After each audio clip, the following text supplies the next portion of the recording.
Okay, so it's good to see you all. I hope you had a good weekend. Um, I did. I was skiing and I got big blisters on my heels and I can hardly walk. But anyway, it was really great in the trees. So let's talk about forestry. And, where I was when I was skiing was at a high elevation. So in the high elevation forests, lots of snow and lots of clear cuts. So that's gonna be a topic of today, is what are we doing in our forests? What are the forestry practices that we are doing, and how could we improve upon the situation?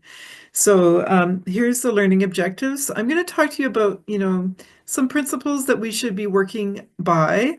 Um, and then I'm going to talk about, ways that we do or do not work by those principles. And I'm going to talk to you about trends in forest practices over time, where we're at right now. I'm going to talk about different ways we can practice forestry. They're called, we have a term called silviculture systems and another one called regeneration cutting methods. They're kind of used interchangeably a lot, but they are actually distinct. I'll explain that.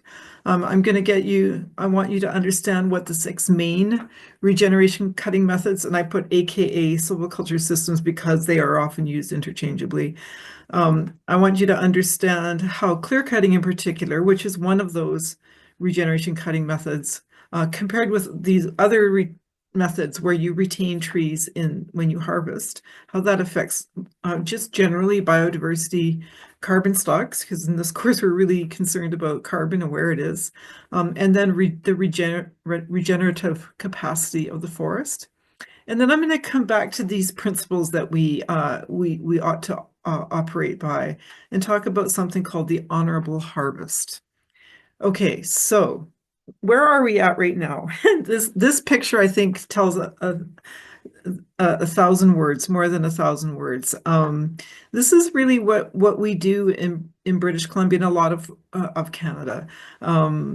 Actually, there's probably less clear cutting and more partial retention, which just means partly retaining the forest when we cut. There's more partial retention forestry in the east part of Canada and more clear cutting in the West. But clear cutting isn't just a Canadian thing. It happens all over the world, more and more because it is financially very expedient. It's the cheapest method of harvest.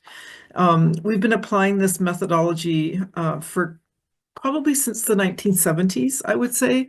So 50 years. And it's gotten to the point where now almost all 92% of harvesting is with clear cutting in where we live now, and that we've done so much of this that the valley bottom forests, the ones that are the most productive around the lakes, for example, here's a lake, and the rivers and streams, that's where the most productive forests are, that we only have 2 to 3% of these valley bottom forests where the really big trees are that are left. And I will refer you to this paper if you're interested in this that was published in 2021. And in fact, one of the co-authors, Rachel Holt, will be talking to you in a couple of weeks and talking about this very, very issue. But they actually did an independent analysis of what's the remaining old forest left in British Columbia and what has been harvested or clear cut already. So anyway, this picture, as I said, tells 1,000 words. Okay, so I want to, that sets the stage, but I also want to talk about, our, oaths as scientists, and I'm borrowing from physicians. This is the Hippocratic Oath, but it really applies to any scientist working with living systems or living beings. But the Hippocratic Oath, which we're all familiar with because we all go see our doctor, but it's the foundational text in medicine. It's taken by physicians, and it requires them to uphold specific ethical standards, including confidentiality. For example, you don't share information about other patients, and non-malfeasance. And you can look this up in Wikipedia. But the core principle of non-malfeasance in particular is first, do no harm. That's a pretty low bar. And of course, but it requires you to practice as best you can to not harm your patients. Of course, practices that were done in the past we've now found out, can be harmful. For example, it used to be that if somebody was sick with an infection, they would let blood. They would open your veins up and your blood would come out with the idea that it would cleanse your blood. Now we know that's quite harmful. We have alternative ways of dealing with infections, and so practices do change once we find out that they're actually harmful and we update ourselves. But that is the principle that the physicians follow. In ecology, we can think of ourselves, or in forestry, as the physicians of the living world. We must assess problems that arise in the natural world, in forests, from the actions or the inactions of human beings. And this was adopted or adapted from the Hippocratic Oath by two professors who have since retired from UBC, Charlie Krebs and Judy Myers. I invite you to go and look at their blog. It's actually a blog where they wrote this, but they go on to say in many areas, the conclusions of our best ecologists crash head on into the economic train that drives 95% of decision making at the political and business levels. So we have this oath of our disciplines, this Hippocratic oath as ecologists or as foresters, but we're constantly running into what the political decisions are, which are mostly based on the economy. They go on to say a lot of things, but I've just pulled out a few things I thought were interesting. And they say if more wealth is gained at the expense of the earth, then we are lost in the long term. So if we're harming Mother Earth, then it harms us.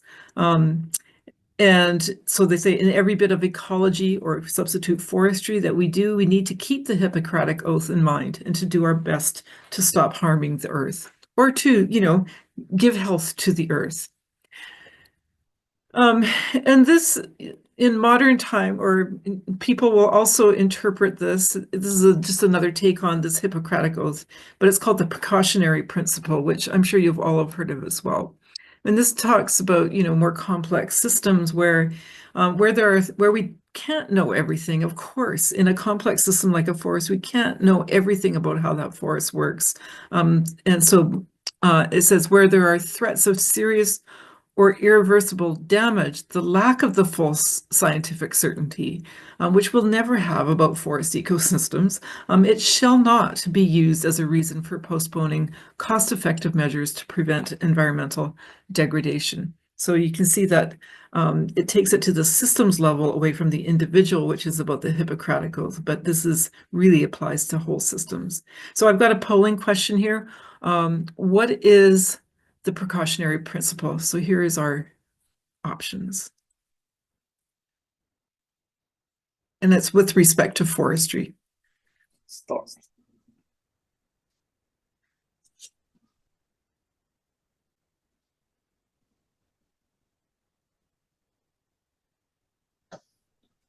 Done. I mean, 73% is correct. They choose C, but still have around 16% choose A. Okay.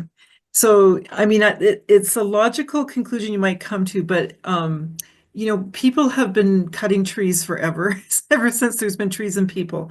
And Dr. Ryan talked about even in indigenous knowledge systems where they use, they follow this precautionary principle. They still do some tree cutting. So I see why you answered A, but the answer is actually C. The correct answer is C. Okay. Now let's talk about what actually happens. So I talked to you last time about this thing called the allowable annual cut. What the allowable annual cut is it's a calculation of how much wood can be harvested on the land without causing this irreparable harm.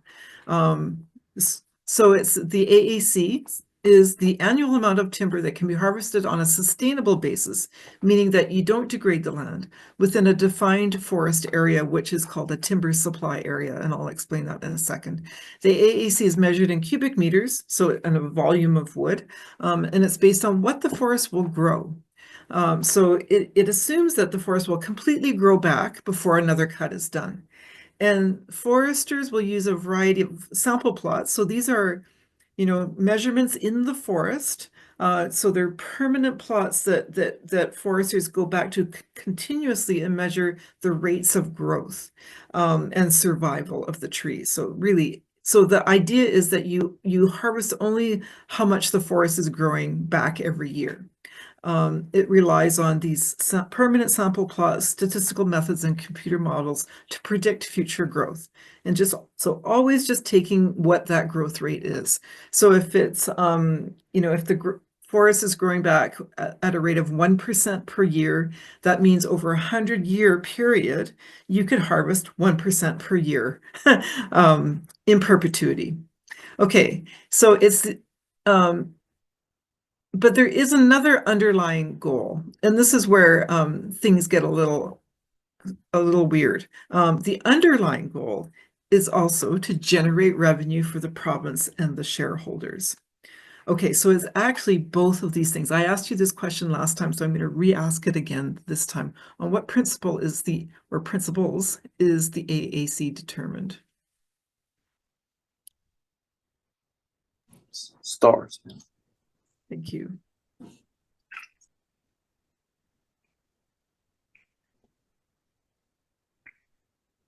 Yeah, it's perfect. Great. Good work, everybody.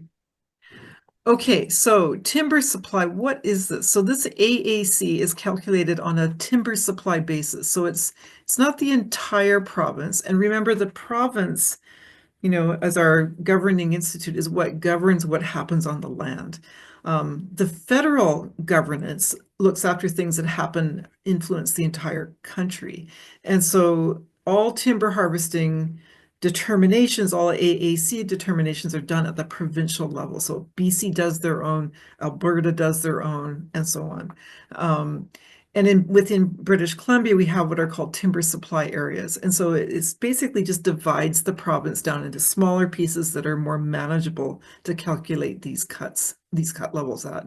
So the timber supply then is the amount of timber that is projected to be available for harvesting over a specific period of time under a particular management regime. Okay, so that's a lot, but it really is just the supply of timber, and it's usually done over a 100-year period. And that's why I use the example of if the forest grows at 1% per year over 100 years, then each year you could harvest 1%. Anyway, that's what we mean by specified time. It's a combination of it's calculated based on a combination of what's in the existing forest. So what was the historic growth rates that resulted in the forest that we see today?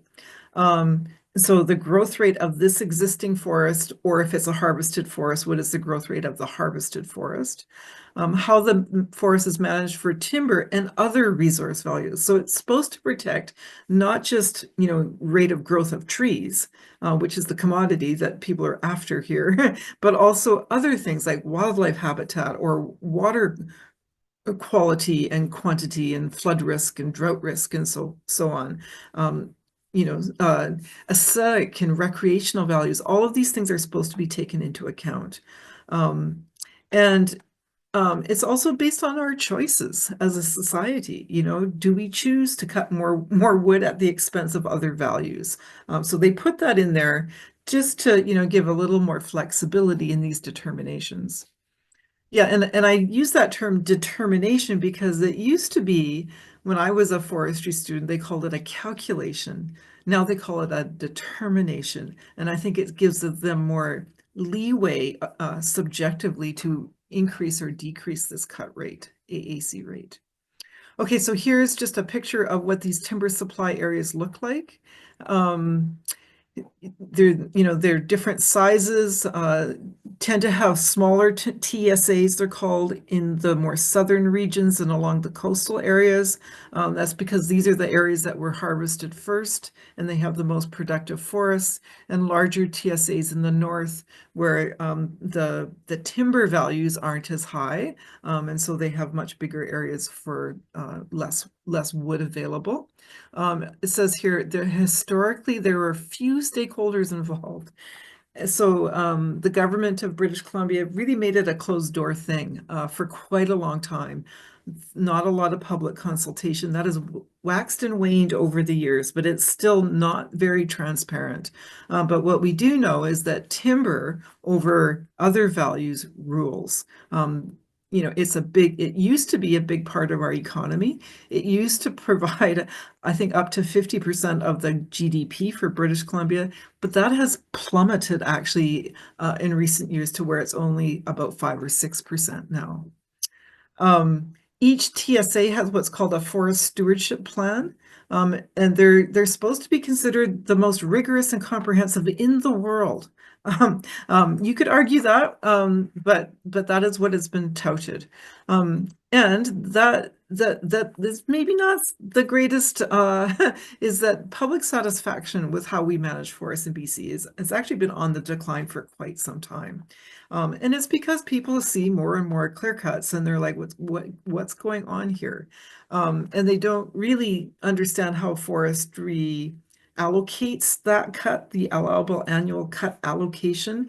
They don't really realize that the entire province has been divided up into these timber supply areas. They don't realize that the entire working forest, which is it's not the entire province, but it's about 50% of the province. That's what's called the working forest, that entire working forest has actually been designated for cutting at some point in the future. Okay, now how we do this cutting and how we manage it really borrows a lot from European style forestry. It doesn't, it certainly didn't lean on or acknowledge indigenous knowledge systems. It really is adopted from European forestry.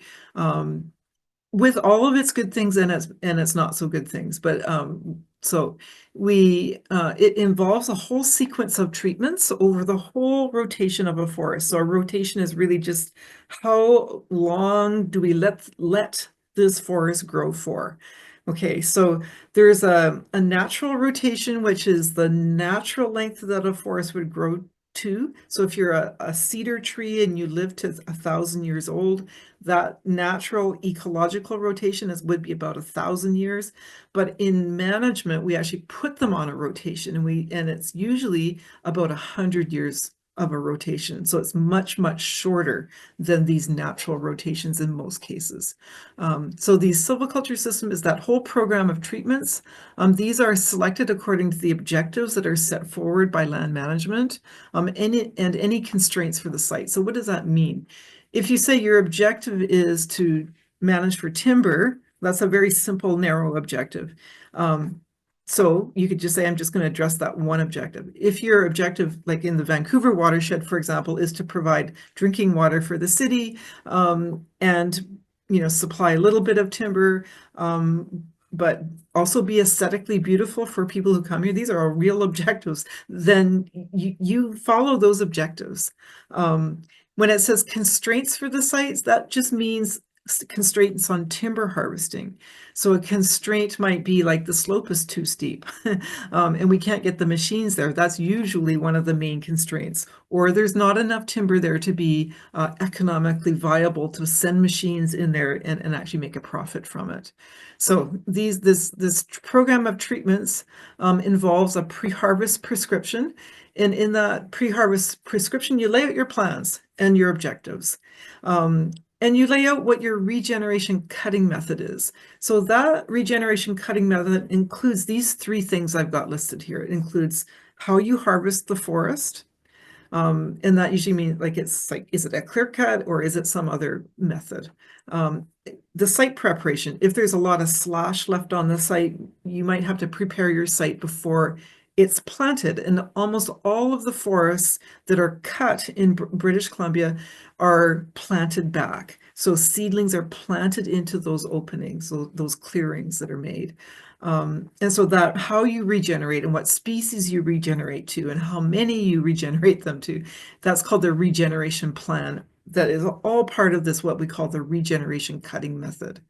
And then there are these post-regeneration treatments that are often done. And these include things like brushing, which is like weeding your garden. So we can go weed the garden to make sure that the trees that we want to grow back for our next crop are doing well. We might space them, that is, cut some trees out so that the trees are nicely spaced apart and don't compete with each other too much. It might involve pruning, so taking up branches off up the stem so that you have a more clear bole or stem for future harvests. You might fertilize the forest, add nutrients. You might thin the forest as they get older in order to, again, to make it more widely spaced between trees, and maybe even to generate some income from the thinnings themselves. It's usually done what's called thinning from below, where you take out the smaller trees and just leave the bigger ones with more room to grow. And pre-commercial thinning means that you actually do make money from that. Okay, so this is called a silviculture system. All of these steps from the pre-harvest all the way to the next harvest, really, all the steps in between. Now, usually, as I said before, the regeneration cutting method is usually focused on the harvesting system. Okay, and it usually this term is used interchangeably with silviculture system, but you can see clearly here, they're not the same thing. The silviculture system is the whole range of treatments, whereas the regen cutting method is just a subset focused around harvesting and regeneration. Okay. Now there's about 6 main types, and I want you to, I'm going to tell you a little bit about each of these types. These are and it says here, these silviculture systems are often named after the method of the regeneration cutting method by which the stand is replaced. Okay, there's 6 main systems. There's clear cutting, which is what we do mostly in British Columbia. There's patch clear cutting, which are smaller. And then there's different ways of leaving trees behind. These are called retention systems or partial cutting systems. They were all developed in Europe, except for the variable retention system, which is our own homegrown system here in British Columbia, where you can have a lot of flexibility of what trees you leave behind. But the seed tree, the shelterwood, and selection systems are all, very defined and have been around for hundreds and hundreds of years and practiced extensively in Europe in particular.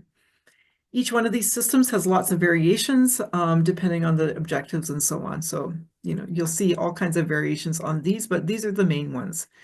And this is just a historic trend in how these different silviculture systems, you can see here how silviculture system is already used interchangeably by our government for regeneration cutting method. But so you just get used to that. But you can see historically in the beginning in the 1980s that it was mostly clear cutting. And then as time went on through the 1990s and people started to see more clear cuts on the landscape and started to complain and protest. To this very day, people are protesting, like, for example, like Fairy Creek. And all of that protest, all of that public outcry of what's going on in the land led the government to say, okay, we're going to stop clear cutting, but we're going to do this thing called clear cutting with reserves. And which just means that we're going to reserve or retain a few trees in these big openings. We're still going to cut the forest, but we're going to leave some trees behind. And you can see this thing called partial cutting. That is these other systems that I mentioned: variable retention, seed tree, shelter wood, and selection systems are all under this umbrella here of partial retention. And you can see there's very little of that is practiced in British Columbia. Okay, so I've got a question here. What is currently the dominant silviculture system in British Columbia?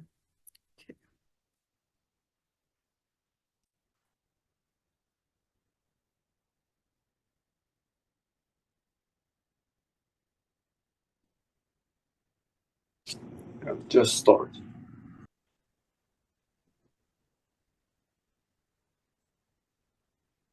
Yeah, so like 54% choose D is correct, but like 35% choose B only. Yeah, it's and probably it's a bit confusing the way I described it. It used to be just clear cutting. So until about the 1990s, and they said, okay, We're going to stop clear cutting and we're going to do this clear cutting with reserves. So now the dominant method is clear cutting with reserves. But I don't blame you for picking clear cutting. It actually is, it looks like clear cutting. They're almost interchangeable, the way that we practice this. And in fact, just to not to put a finer point on it, sometimes when clear cutting with reserves is done, they'll leave the reserve all around the outside of the edge because it's economically more profitable to do that instead of inside the opening. So that does look actually like a clear cut. Anyway, there's all kinds of things that we could discuss, but let's move forward and talk more specifically. What do we mean by these things? So what a clear cut is actually, there's a certain size and they have to be at least 1 hectare in size in order to be called a clear cut. And these are, usually a couple of tree lengths wide. So in coastal forests, the big trees are usually about 50 meters. So they'll be about 100 meters wide. So 100 by 100 is 1 hectare, or 1,000 square meters is 1 hectare. And it's done in a single harvesting operation. So just whack in one fell swoop and you bring it down. These clear cuts can become quite large. I think that in the north, especially following certain pest outbreaks, for example, the mountain pine beetle outbreak that happened in the 1990s in British Columbia, many clear cuts were actually joined together to make what's called a continuous clear cut that can be up to 1,000 hectares in size. So they can be very, very large. The idea is to bring back an even-aged forest. So here it's called a crop, right? It's very agricultural terminology used in forestry. It's a crop, and it's obtained either by planting, natural regeneration, which means from seed that falls from the trees and then they germinate and grow on their own instead of being planted. So plants, seedlings will be grown in a nursery and then planted by planters in the spring. That's planting versus natural, just the seed. Or there's another term, advanced regeneration, and that is if you cut the forest, clear cut the forest, and there's trees that were growing in the understory, for example, under the crowns of these trees already, and they're protected and left behind, that's called advanced regeneration. They've had an advanced step forward, having established prior to the harvest. Or direct seeding of seed. So, back in the 70s, they actually did try to fly over and disperse seeds out of planes or throw seeds around. But what happens is that most of the seed gets eaten by squirrels or other rodents, and so it didn't actually work. Okay, so just a few facts. A clear cut is at least 1 hectare in size. They're about 2 tree lengths in width, and they have what's called 50% of the area is like an open area.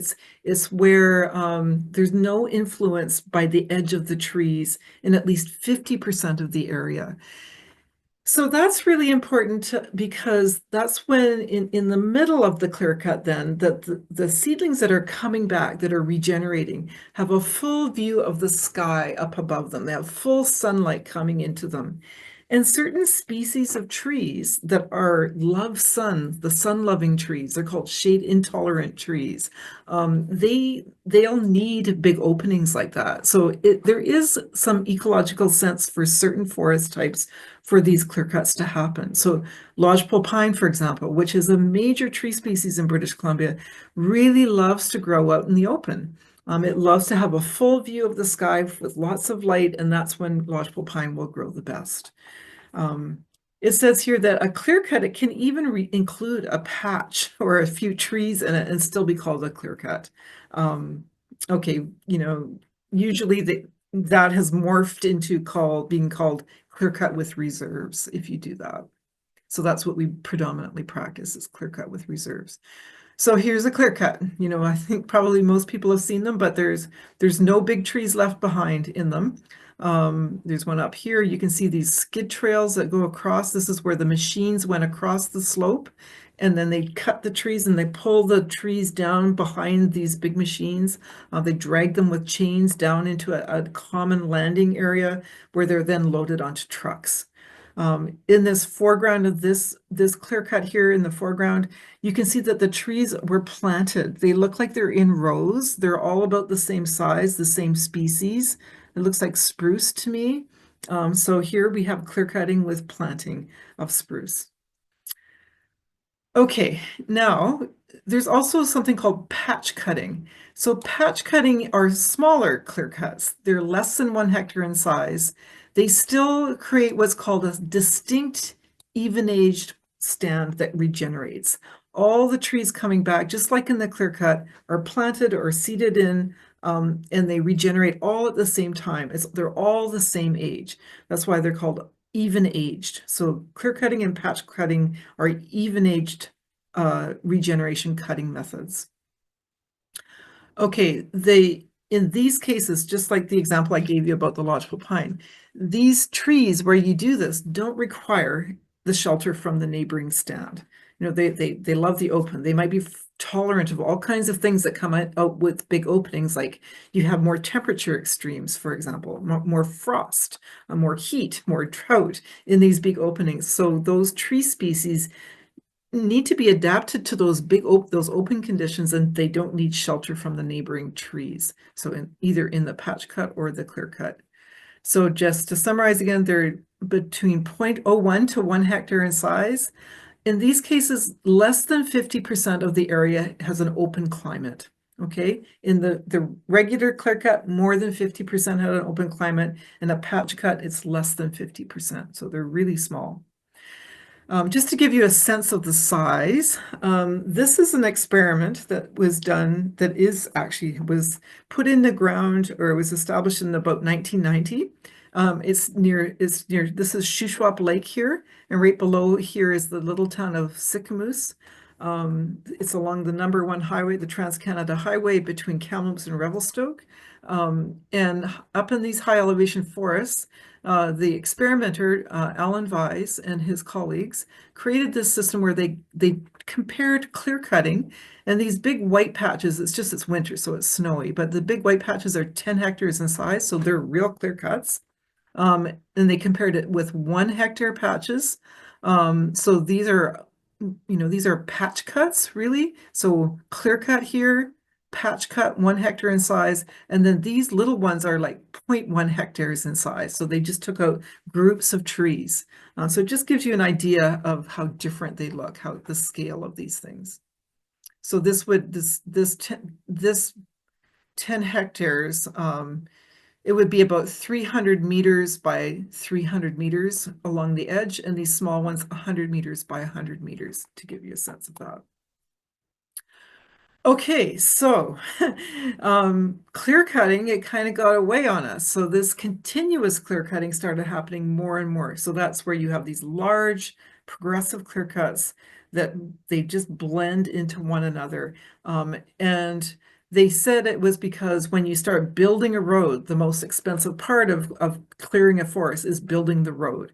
And so the excuse at the time was, well, we invested so much into this road. If we just extend the road a little further, we can cut the next piece and the next piece and the next piece. And so there was sort of a justification, but this extensive clear cutting or progressive clear cutting or continuous clear cutting, all the same thing, really, really got people upset.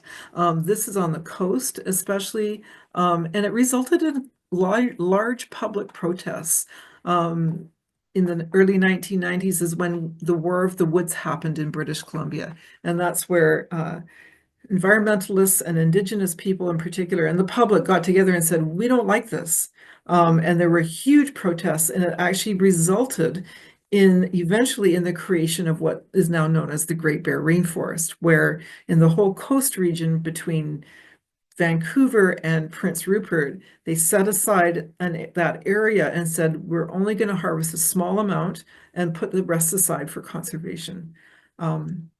Okay, and so the GBR, Great Bear Rainforest, resulted from those protests, but also it pushed government and companies to do more alternatives to clear cutting. Look at these other methods of cutting. And so British Columbia responded by saying, okay, well, we really still like our clear cutting. We make a lot of money from it. We're going to create a system called variable retention. That variable retention system means you have a lot of variety. There's a lot of flexibility. And I'm going to just go through this. It says it borrows from aspects of even age management. So that really means that you're, clearing the forest and then the new crop comes up all at the same time, even aged, or also uneven age. So you can also have trees that shed seeds year after year, the retained trees, the overstory canopy that's retained, that's where retention comes from, and they shed seeds year after year after year, and you create a forest that's all of the regenerating forest of many ages. So it's called uneven aged. So it can create either this even aged or uneven aged. It says that at least 50% of the forest is under the clear cut of the opening is under the forest influence. So there's no more than one tree length away is any regenerating seedling from an older tree, a tree that was retained from the previous stand. Okay, so there's lots of forest influence in these variable retention systems. They resulted in lots of beautiful, I would say creative, I don't know, beautiful, creative cutting patterns on the landscape in retaining these trees and providing this forest influence. Um, um, Usually it resulted in even-aged forests, but the main goals were to reduce the ecological impact because clear cuts can create quite harsh conditions, and to reduce the aesthetic impact and to gain public acceptance, right? It was trying to get the public on board with this massive harvesting. Okay, so what is currently the main criterion for variable retention silviculture systems? Let's see what our choices are here. Okay, start.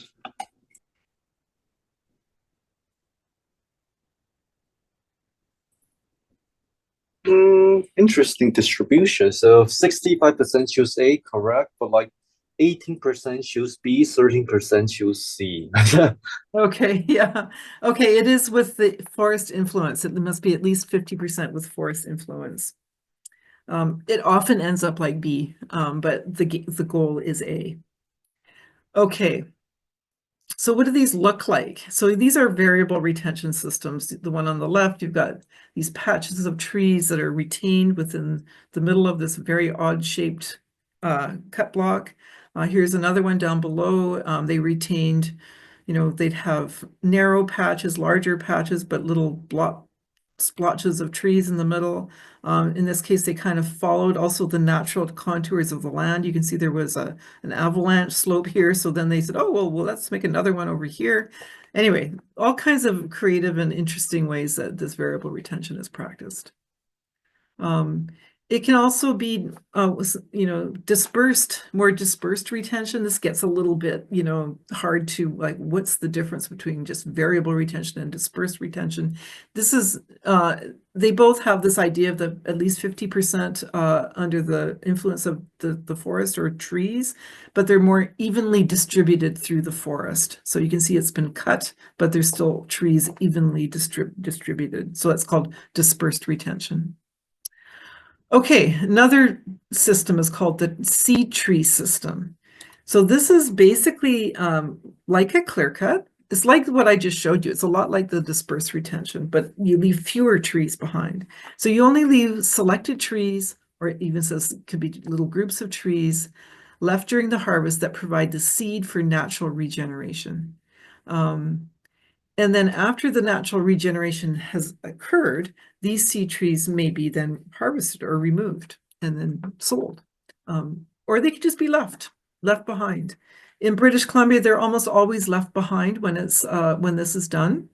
So you can see here's a seed tree where it's just individual trees left behind, or you can have little groups of trees. And the groups themselves can,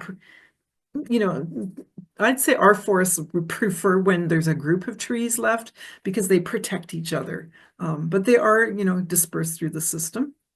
They're usually, this system is used where you have species that love the sun. They're called shade intolerant, or they are really tolerant of exposure to frost and heat and all that. Okay, there is a timing to the cutting and the preparing of the site for the natural regeneration. For example, you might want to put a machine, they often put machines in to expose mineral soil, which some species really love their seeds to germinate in mineral soil, or they might burn underneath the retained trees, which is really also good for natural regeneration. Usually it results in a very mixed stand, but predominantly to the species that was left behind. And then this stuff, single or double cohort stands, just means, one or two or maybe multiple ages of trees coming back. Okay, so it's a seed tree system.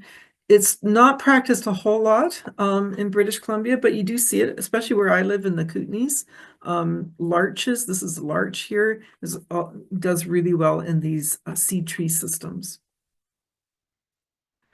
Okay, another system is called the shelter wood system.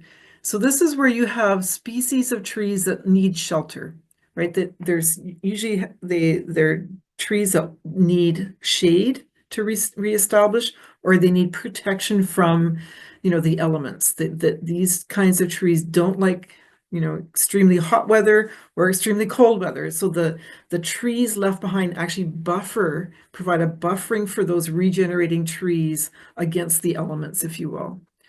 So how is this done? Usually the mature trees are removed in a series of cuts of the overstory. And then every time you open up the forest and cut some trees, the seeds fall and the seedlings regenerate and the stand starts to grow up under the shade of the elder trees that are left behind. And then there might be a second cut, and there could be up to 3 or 4 cuts in these shelter wood systems. Each cut removes successively more of the existing stand. Usually this goes with natural or advanced regeneration, but sometimes they're also planted underneath. So the intent is to provide shelter, provide seed. It also, you get some, when you thin out the trees, the canopy trees, the ones that are left behind, they grow faster because they have more water available to them because their neighbor is gone. So that's usually one of the goals. So here's just a few pictures of a shelter wood system. So you can see these trees growing nicely under the shade of the canopy trees that have been thinned out. They can be sort of like these progressive shelter woods where you just cut out, you thin out from below in a patch of forest and then make a little opening that's not a patch cut. It's smaller than a patch cut, but you can see that they're very much under the influence of this neighboring clump of trees. Or they can be also strip shelter woods where the forest is cut in a series of strips. And so the strip that's adjacent to you, that if you were just, you're in a new strip, you're a seedling growing up in a new strip, the adjacent strip established much before you and provides some of the shelter that you need. These are called strip shelter woods. Okay, then there's also systems called selection systems. And these are systems where it results in uneven aged forests. So trees that are constantly returning to the forest. So they only work with species that are shade tolerant. So they love the shade. They can't really grow out in the open. So this kind of cutting is that you go in like really often, the harvester, and you repeat the harvest and you take out a few trees maybe every year or maybe every 10 years. And then the seeds will fall from the parent trees and germinate, and then you get these little, in the openings that you created, clusters of trees coming up, like you can see here in this Douglas fir forest. Usually it requires harvesting of individual trees or small groups of trees. It encourages frequent establishment of the regeneration in the little gaps, and it encourages uneven aged forests. Okay, so these are, very diverse forests generally. There's different kinds. There's a single tree selection where you take out, as I said, individual trees, or group selection where you can take out groups of trees. If this is all starting to sound confusing, well, what's the difference between this and variable retention? Or what's the difference between this and the shelter wood, for example? The main thing here is that this is, we're going after uneven aged regeneration, right, of multiple cohorts or multiple ages of seedlings. So what is the main feature that distinguishes the selection system from the other regeneration cutting systems? And it's that it's uneven aged. Here's the polling question. Store.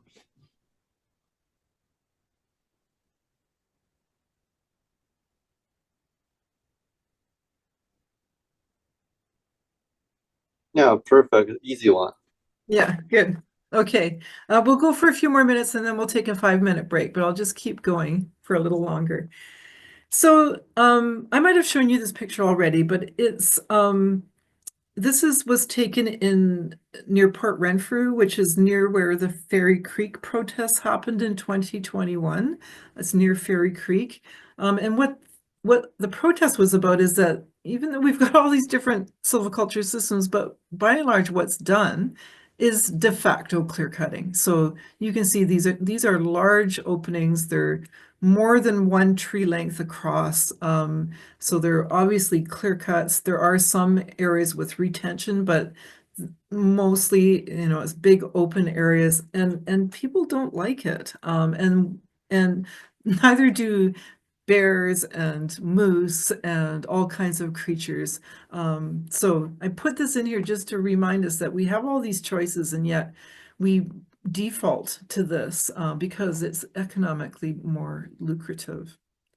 And just to give you, oops, this is not working. Sorry, I was going to point out this has an animation to it. Maybe it'll be animated when you look at it on your own, but just to show that this clear cutting happens all over the province.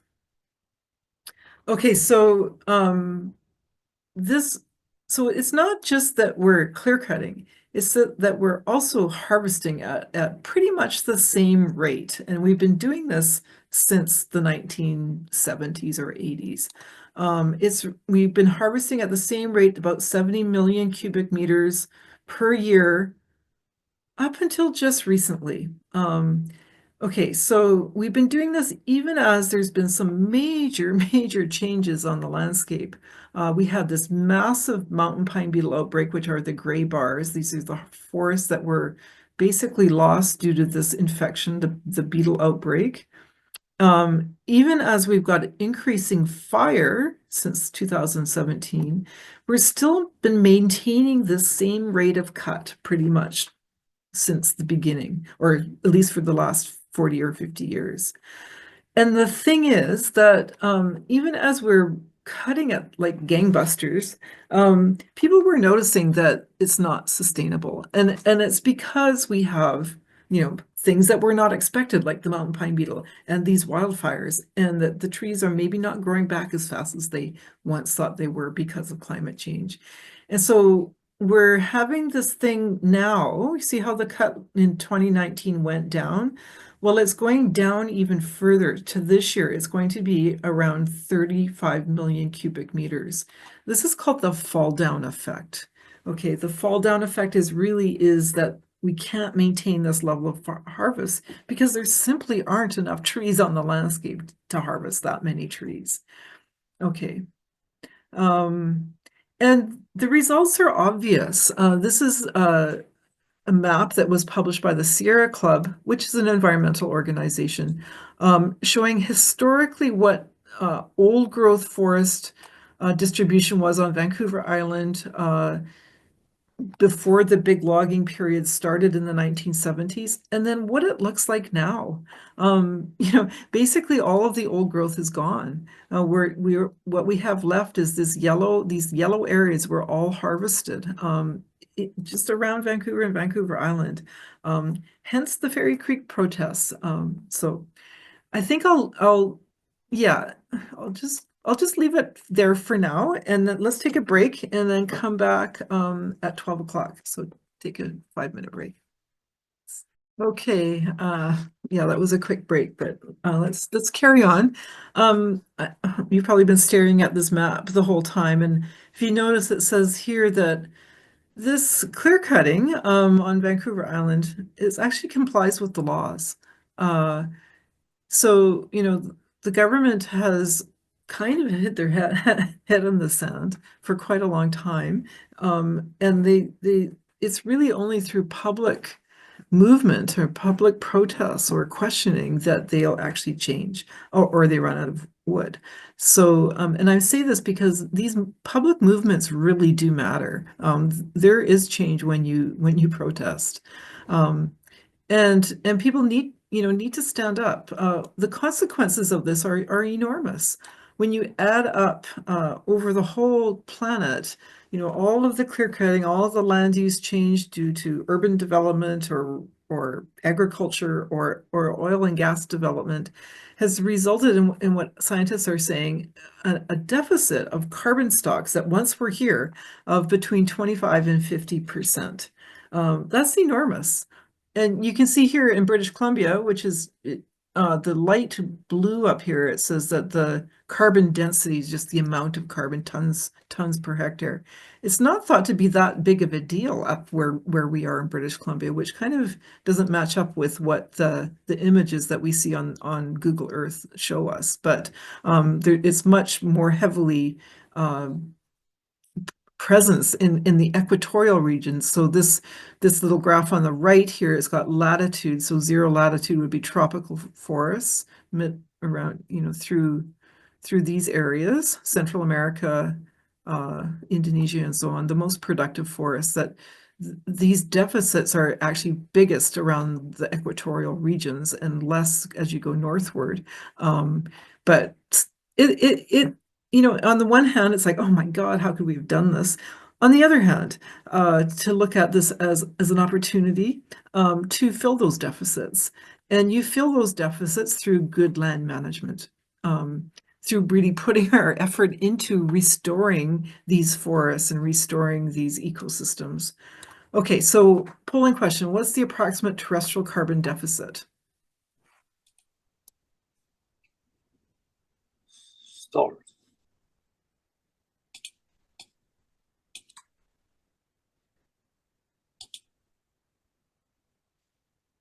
It's perfect. Great. Okay, good job. Okay, so now I want to talk to you about, these alternatives, or how do we do this? How do we, look after our forests while still harvesting forests? What are some alternatives to clear cutting? And so I, with my colleagues, established something called the Mother Tree Project back in 2016, so almost 10 years ago. And what it basically does is asks the question, are there alternatives to clear cutting? Can we leave trees behind it? And if so, what will be the impacts on the ecosystems? So the carbon stocks in particular, we're interested in biodiversity, especially plant diversity, but also animal diversity. And then the ability of the forest to recover, to be resilient, to regenerate itself. And we set up many, many research forests through the province. The red dots are the Mother Tree Project sites. And we're trying these different kinds of harvesting systems, like the ones I just talked to you about, the seed tree, kind of like patch retention, shelter wood systems. How does that compare to clear cutting, or how does it compare to not doing any harvesting at all? And we followed what we called a climate gradient. So from hot, dry forests down in the southeast portion of the province, and these are all forests that are dominated by Douglas fir in particular. And then we established sites all the way going up to the very northern limit of where interior Douglas fir occurs. And we, at each one of these sites, from hot, dry to cold and wet along a climate gradient, we tried 5 different silviculture systems or regeneration cutting methods, and we compared them. We followed a climate gradient as a kind of a way to look to the future that as these northerly sites get warmer and drier because of climate change, we can look to what happens to those sites at the south to try to project what these sites might look like in the future. So it's kind of like using space instead of time. So spatial variation in climate instead of looking forward in time because we can't speed up time to try to give us an estimate of what might work in the future, say up in the north, by looking at what's working down here in the south. There's different ways of looking at projecting climate effects other than looking at spatial variation. People use models, people follow forests through time, which of course we're doing all of that as well. But this experiment was laid out as a space for time experiment. Okay, so the idea is how can we compare different harvesting treatments or regeneration cutting methods, um, and how does it interact with climate or the regional climate of the site to affect carbon pools, biodiversity, and regeneration of the forest? These yellow dots on the coastal areas are sites that we would like to try these things, but they're more focused on restoring forests than on cutting forests. So just thinking back in the past, a lot of the cutting in British Columbia started on the coast because that's where the big lucrative forests were. And so a lot of these forests have actually been, like you saw the map of Vancouver Island, it's almost all gone, all clear cut, right? It's the same with a lot of these places. And so we're focused more on restoring industrial plantations so that they look healthy or they function in a more healthy way. So it's just a different gradient focused on restoration. I'm going to talk about these red dots, the Mother Tree Project this morning. So we tried these different retention systems. So this is just showing that we started with these primary forests. These forests are this is actually a forest that's up in the north. It was established following a fire about 120 years ago, and it's got mostly Douglas fir. And so we left all those trees, and then we compared it to where we took out. We left only 60% of the trees, so we harvested. We did a uniform thinning from below and just left 60% of the overstory trees quite uniformly distributed. We also took out, we also left, in this case, the third one, we retained 30% of the trees, not 60%. This is 6, so 100%, 60%, 30% retention, but we retained them in clumps. So we made gaps and clumps. So this is sort of like the group selection method. This is more like a shelter wood, the one on okay, if I'm confusing you, I'm sorry about that, but uncut control, more like a shelter wood next, then a group selection in the middle here, and then a seed tree is our fourth treatment, leaving 10% of the trees behind, and then compare that to clear cut. Okay, so I'm just going to show you some of the results that we found. What were the effects? This is just looking down at one of our forests after the harvesting to give you a picture of it. Here is the control forest where we didn't do any cutting. Here's a clear cut, and here's the 30% retention in clusters. That was sort of like a group selection. Okay, what are the impacts? So what are the things we found? Well, first of all, wildlife loves trees. I guess that's no surprise.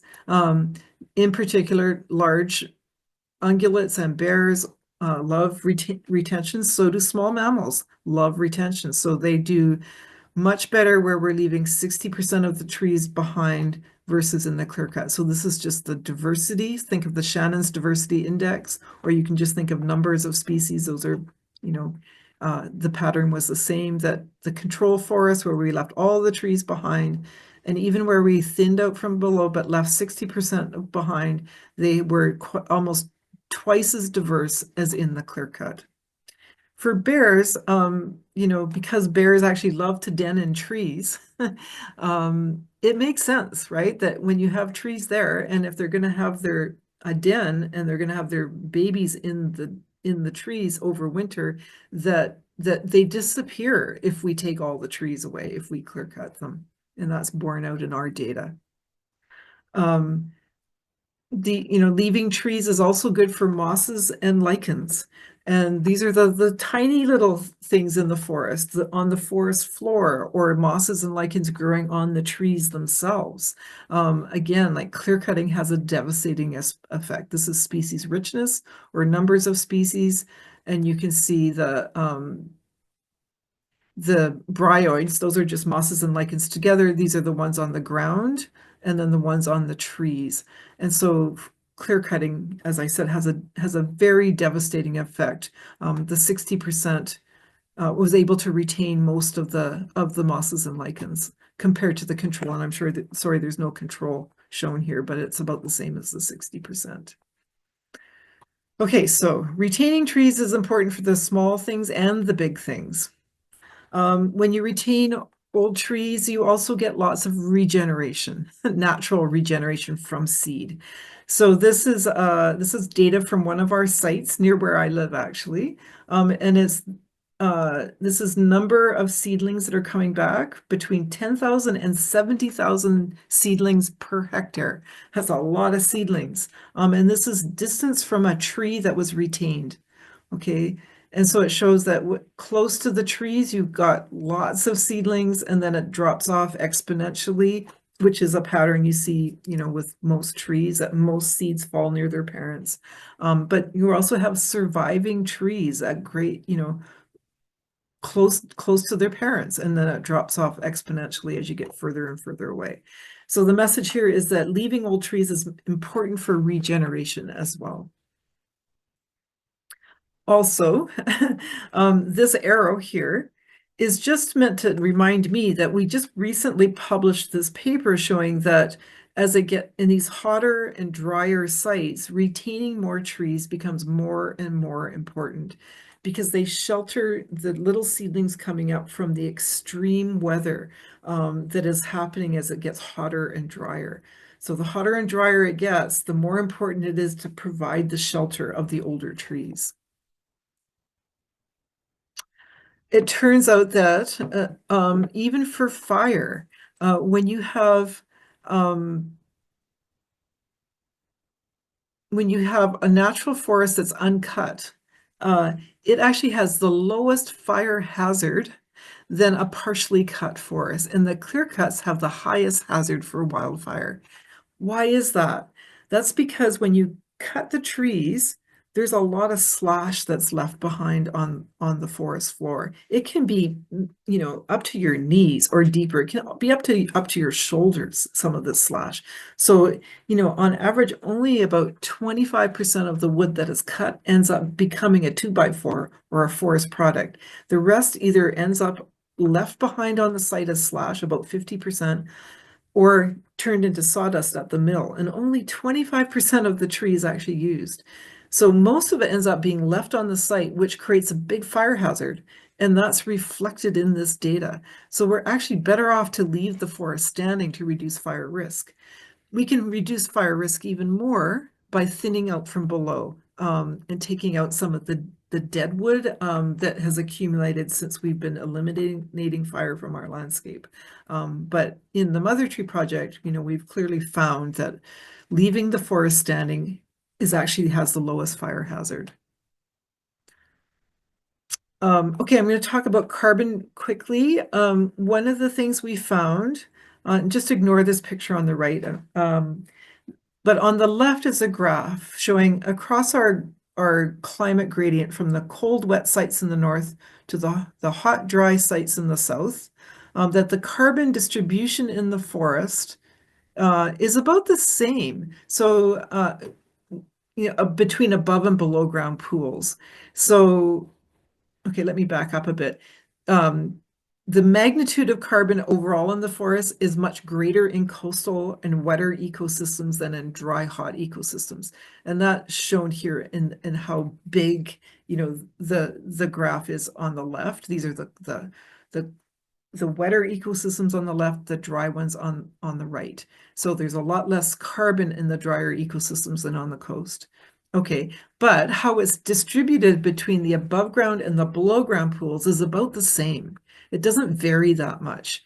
About 50% of the forest is what you can see as you're walking through the forest, the trees, and then all the wood that's on the forest floor. That's about half. And the other half is in the forest floor, in the roots, and in the mineral soil underneath. So you see about half when you're walking in the forest. The rest is below ground. So what happens to those carbon pools when we clear cut? Well, on the right is the clear cut, on the left is the uncut control. And so what we're finding is that yes, clear cutting, the more trees you take away, the more you cut, the less carbon there is left behind in what's above ground. That's these green bars. So there's this carbon stocks in these different treatments. In the forest floor, we're also losing a lot of carbon. The forest floor accounts for about 50% of the below ground carbon stocks in the forest. And we're finding that it is reduced on average by about 60%. Now that's a lot of numbers, but we're losing a lot of it just by harvesting. So not only do we lose, what's above ground, but we're also digging up and losing about half of what's in the forest floor below ground. And that forest floor carbon actually took, a long, long time to get there through the processes of carbon cycling. So this is quite an important finding that we made, that our normal harvesting practices are not protecting our carbon stocks as we thought that they should. The second thing about this is that, we put these forests on what's called a short rotation. So these Douglas fir forests, they usually live up to about 400 years on average if they're left to their own natural disturbance regimes. But when we put them on a short rotation, so an 80-year rotation, these forests actually never fully recover their carbon pools in that short period of time. Right? We're not giving them enough time to go all the way back to where they normally would. And then we cut them another 80 years and another 80 years. And slowly over time, we're actually reducing the carbon pools just by virtue alone of the rotation length or the amount of time we let the forest grow back. So clear cutting is devastating, but also the rotation length is devastating to carbon stocks above ground. It also affects, as I mentioned, the forest floor. This is the coastal ecosystems where we're seeing big losses in the forest floor as well. So when we clear cut, it diminishes that forest floor through it can run off, it can mineralize or decompose and go back into the atmosphere. It's not fed by the living root systems anymore, and it slowly, diminishes over time. Okay, so here's a polling question. How does clear cutting affect carbon stocks in forests? Start.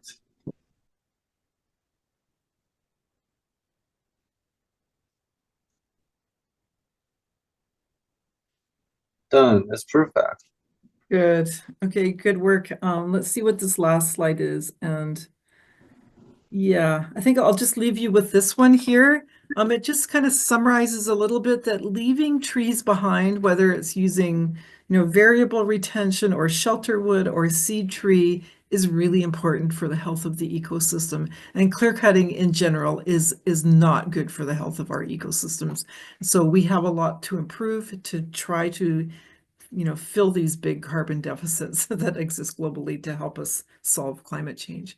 Okay, so I'll leave you there. That's thank you for being here today, and I'll see you next time.